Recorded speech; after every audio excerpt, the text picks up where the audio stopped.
I wanted to share the latest Ferro that's just come out of the oil. And if you remember, I did a video. It's called creating a thin fillet of you. So what I've done is I've got that even fillet of you down through the center. Now the difference with that is, rather than oh, how would it be, something like this, there we go, gravity assist, drilling that, even though it's a fiber liner and I'm drilling the 8mm hole for the ferro rod, even using a center punch and then piloting with a 4mm, it's freaking want to deflect, because the fiber liner is quite a tough material, and in something like you, if it's not stabilized or something like birchy or something, it's not that resilient material, and you know, the drill may decide that there's less resistance by going off to the side and into the wood.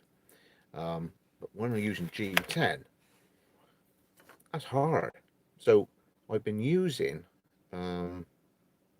sort of lolly sticks or pieces of oak, but the jockeying up a piece of yew now on a piece of oak, running it through the planer, means I can use whatever that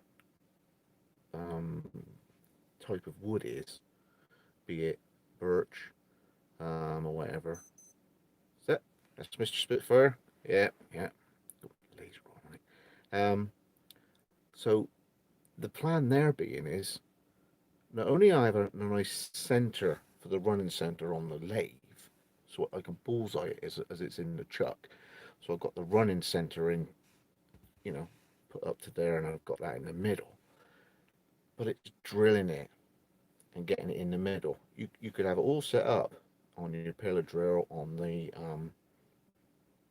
base, whatever, in your drill vise. You just don't want the blooming thing to deflect left and right. Well, if it's running through a piece of wood between two hard pieces of G10, there's more chances that it's going to stay in between the two layers of G10. So now, finally, I've had a little play with the planar thicknesser idea, and it seems to work out quite successful using the glue gun. Just piggybacking something on top, and now I can offer that for people doing the custom ferro rods with their wood, something like, you know, sported or whatever. I could run another piece of birch or beech, or whatever that sported is, so you'll get at least the same tone of wood down through the middle, rather than putting something that's oak, if that makes sense. I actually now be able to keep the same wood. So it's just a little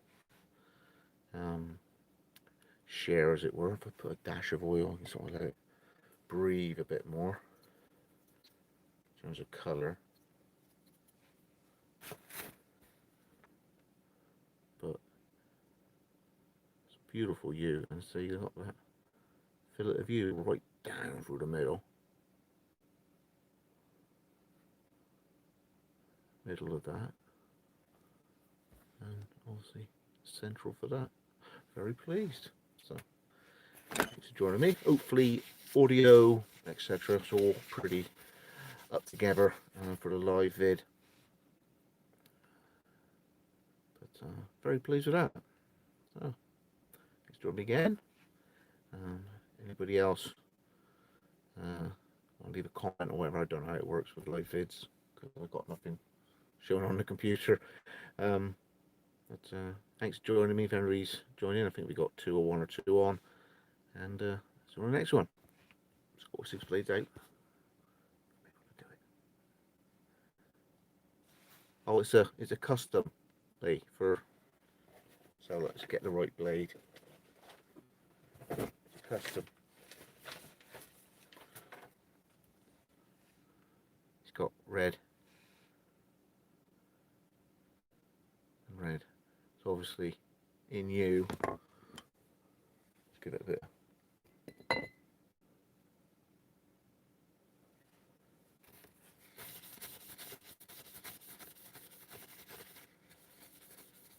This is a beautiful pancake, this one.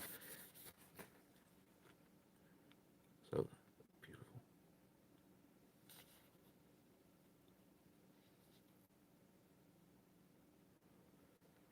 So that was a sort of grain pattern. I had some sort of earthy looking hue there. And Ralph keeps going for a blue liner with the red custom pins. So, sorry, pop me an email. I might be able to run you off just because it's you. Scott Wessex Play Tape.